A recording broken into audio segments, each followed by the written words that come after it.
Is there a chance of the wretched in a world that often celebrates the pristine and the polished? This is a story of being whose very existence challenges our deeply ingrained notions of beauty and normalcy. It is to say, one is not born, but instead becomes a monster. Who might be the real monster in this story? The creature? Victor Frankenstein? Or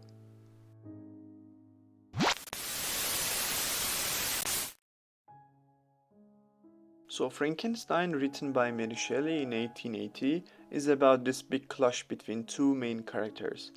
On one side, there is Victor Frankenstein, a Western, wealthy, and intelligent guy, and on the other, his creation, described as pretty darn illiterate, horrifying, and grotesque. This story dives into how people perceive the ugly and the creature's unfortunate experiences due to the different body shapes from the day he was born. The creature is disgusted and stigmatized as a monster. He is given no choice to be accepted or have a friend, so he is antagonized and has to internalize the role assigned to him. Uglification is a concept used to legitimize discrimination and oppression, and its manifestations go beyond mere racism. It encompasses the subtle labeling of individuals as ugly to portray them as different or abnormal. This soft power of labeling effectively creates a common perception of a dichotomy, pitting beauty against ugliness and us against them. In the context of Mary Shelley's Frankenstein, uglification is deeply rooted in Eurocentric beauty standards. For instance, Victor describes the creature as a wretch and recoils in disgust and horror merely because the creature's appearance deviates from the Western idea of a normal body. This form of discrimination and uglification is at its core a matter of individuals failing to conform to the norms dictated by mainstream society. Contrary to these norms, the Western body shape is consistently described as beautiful throughout the novel.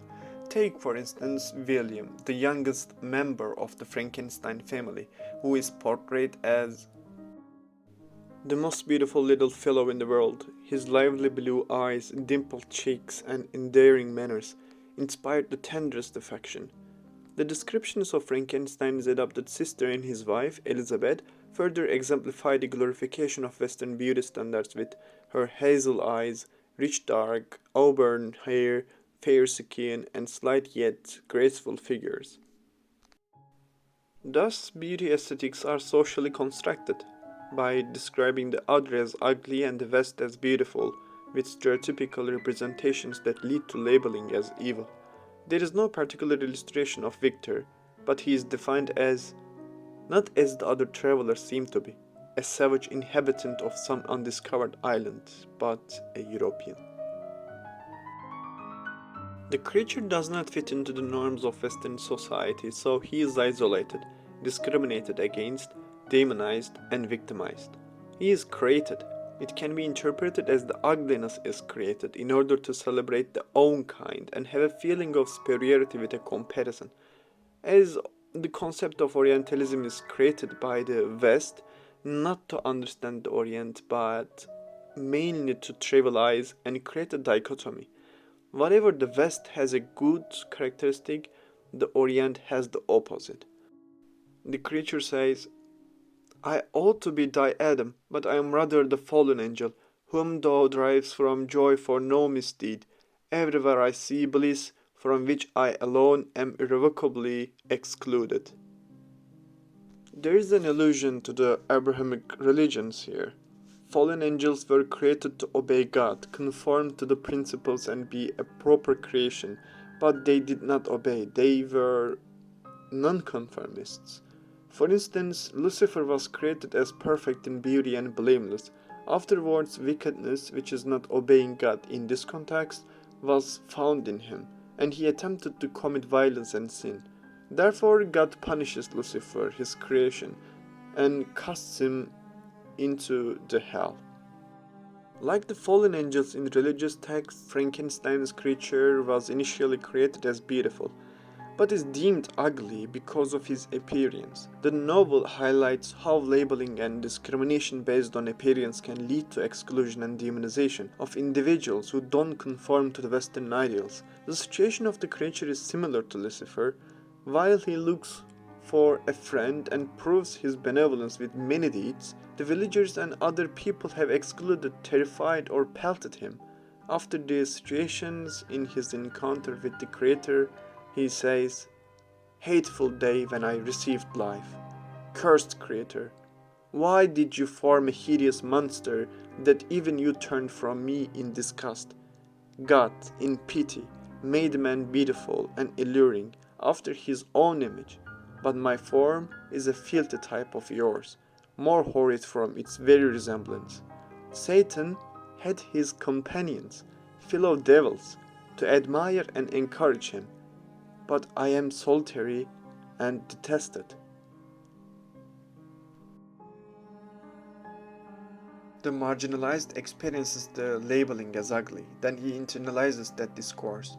I had admired the perfect forms of my cottagers, their grace, beauty, and delicate complexions, but how was I terrified when I viewed myself in a transparent pool? The idea of the perfect body, perfect citizen identity, and his imperfection that is basically because of being different leads him to feel meaningless and nothingness. As immigrants who are marginalized and otherized because of their cultural background experience a lack of a stable identity, cultural significance, and existential crisis, the creature wants to overcome those feelings and tend to become part of the mainstream society through the adoption of the proper citizen identity. Therefore, he wants to be integrated or assimilated, but this is also impossible due to his grotesque appearance. The creature becomes an outcast. He does not belong anywhere and cannot define himself in any way he wants. He feels neither like a monster nor a human being. The creature does not even have a name because he cannot politically and socially actualize himself and his needs, such as belongingness, being valuable, unique, and essential. The only option for him is to internalize the discourses and actualize himself with how society makes him a monster. His body becomes a prison of his soul. What I ask of you is reasonable and moderate.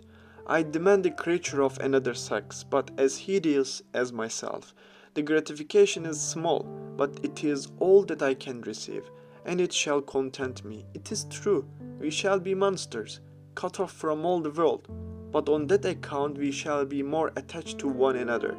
Our lives will not be happy, but they will be harmless, and free from the misery I now feel. Oh, my Creator, make me happy. The creature thinks that Victor Frankenstein has the power to control and bring peace to his life.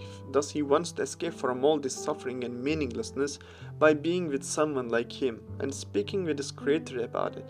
Yet the decision maker does not help him have someone similar and leaves him in misery, because in this context, Victor Frankenstein says, "Even if they were to leave Europe and inhabit the deserts of the New World, yet one of the first results of those sympathies for which the demon thirsted would be children, and the race of devils would be propagated upon the earth, who might make the very existence of the species of man a condition precarious and full of terror." When it is considered in a bigger framework, uglification leads to homogenization and loss of individualism in a society, or maybe in the world. Being different is why the creature is criminalized, even though he mimics and becomes culturally and intellectually proper. People try to be alike to be recognized and accepted more. Whatever the powerful does becomes a symbol of superiority to be reached to seem more prestigious.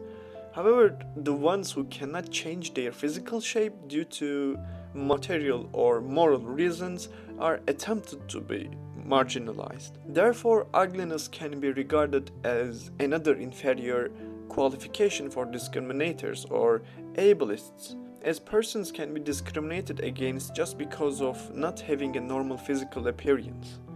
Nevertheless, The persons who cannot be ruled or controlled and are abnormal in physical shape are ostracized and victimized in a society that values conformity and perpetuates discriminatory beauty standards.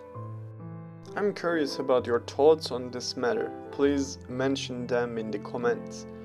Thank you for listening and peace out.